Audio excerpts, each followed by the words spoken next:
What's going on, guys, and welcome to another top 10 video. Today I'm going to be counting down my top 10 10th Doctor stories from Doctor Who. So there is only really one rule, I suppose, in this, and that is that I'm not going to be counting Christmas specials. So that includes the Christmas Invasion, the Runaway Bride, Voyage of the Damned, the Next Doctor, and the End of Time two-parter. Those will not be in this video because I just wanted to focus on, the kind of standalone episodes, not the Christmas ones, because I'll be doing a Christmas video soon, either a top 10, probably a worst to best though, of those. There's 12 of those out at the moment, so yeah, no Christmas specials in this video, just episodes from the 10th Doctor David Tennant's era, so let's get started. Number 10. The Girl in the Fireplace. The Girl in the Fireplace is a story in Season 2, so basically David Tennant's first series as the Doctor, and it's actually a pretty good one, written by Stephen Moffat, back when Stephen Moffat actually wrote pretty much always good stories. And it's just a good story. Basically, the Doctor finds this woman, Madame de Pompadour is her name, and she's basically being hunted by these robot android things. Well, not really androids, but these clockwork robots. They want her body parts to do, to fix up their spaceship or something. And it's a very good story. It's very well told. Some great scenes from the Doctor and all that. And we get to see Mickey as well in the TARDIS, which is a pretty good episode. Number 9. School Reunion. Now, I remember when School Reunion first aired, and I was really happy because before I started, even though I did get into Doctor Who with Series 1, I did watch a few of the classic Who episodes with my uncle, because he's a massive Who fan, and I watched a lot of Sarah Jane Smith, so seeing her back again in School Reunion with David Tennant, my favourite Doctor, was absolutely amazing. Also seeing K9, I mean, I just love K9. How can anybody not like K9? It's just such an awesome character. And the School Reunion storyline is pretty good with the Krillitane. I mean, the bad guy, I've forgotten his name now, but the main Krillitane, he's also really good. It's just a really good episode. Number 8. Army of Ghosts and Doomsday. So yeah, it's another Series 2 episode, Series 2 story, and this one it's pretty decent. I like the concept of having Cybermen and Daleks, kind of the most feared enemies of the Doctor together. That is pretty crazy. I do feel like though the Daleks are a bit underused in this, maybe. You see them right at the very end. It makes a really good cliffhanger at the end of Army of Ghosts, but they just dominate the Cybermen in Doomsday. Cybermen teaming up with the Doctor, and that's a bit weird, but whatever. And I feel like they don't really get to do much. Not really much happens, I don't think. They kind of talk with the Doctor a bit. They start to overrun the world, then it just kind of stops. I don't know, it's an alright episode. Number 7. Human Nature and Family of Blood, another two-parter, this time from Series 3.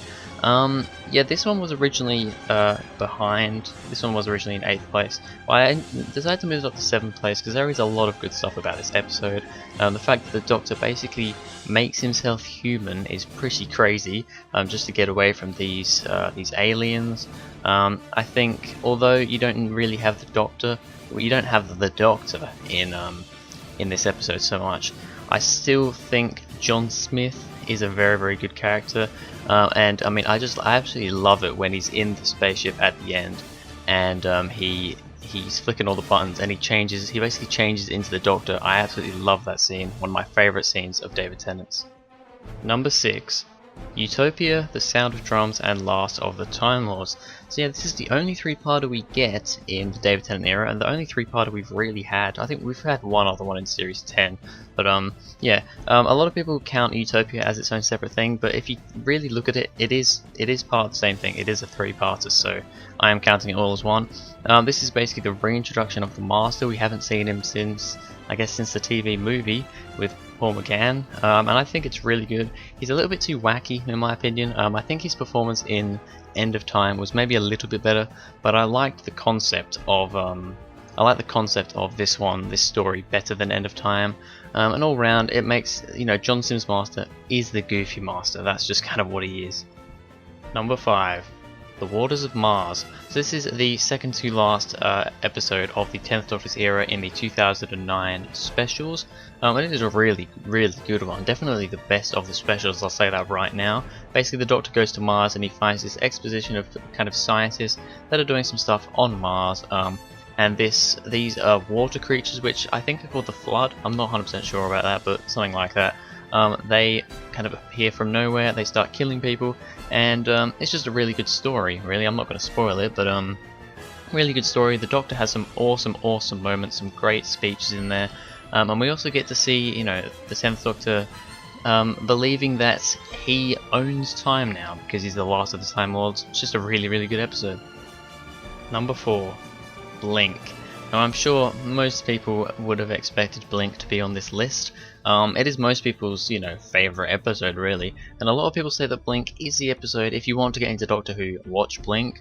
I personally don't really agree with that because we don't really get to see the Doctor much, or even Martha, the companion at the time, in this episode. It focuses on Sally Sparrow, and I think just the way that the story works isn't, although it is really good, obviously it's at number 4, it's not traditional Doctor Who, so I personally don't believe that Blink is a good place to start.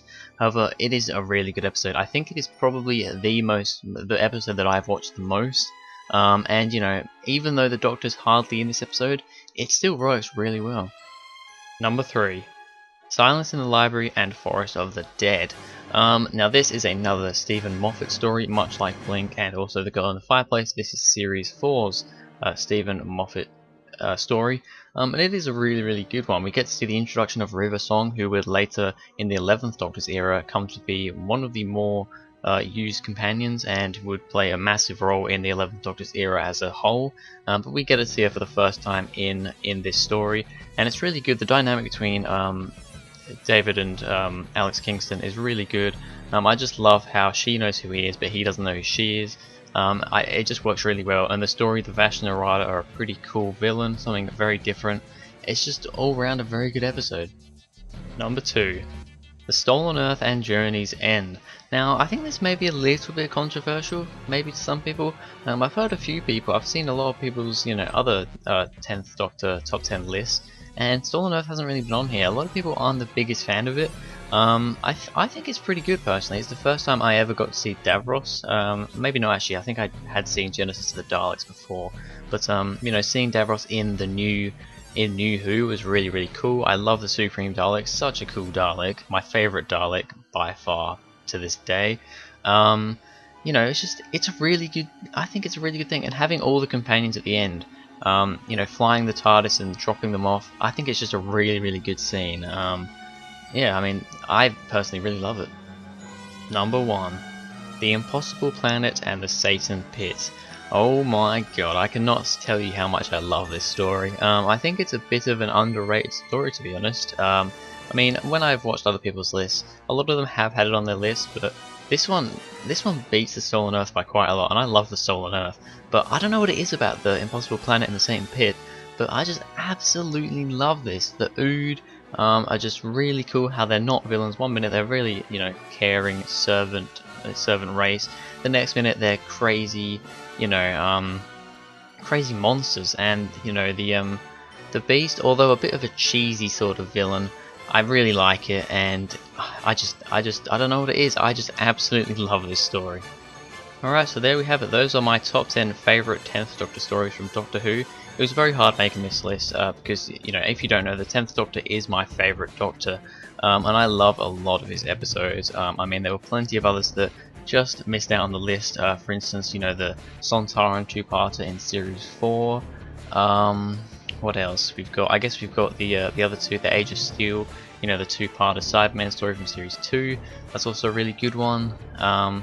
You know, Smith and Jones, great story as well. There are a lot of really good stories from the 10th Doctor in my opinion, and it was hard making this list, but I have done it, and there we have it. So thank you guys very much for watching. If you enjoyed, please go ahead, like and subscribe, and I'll see you guys in the next video.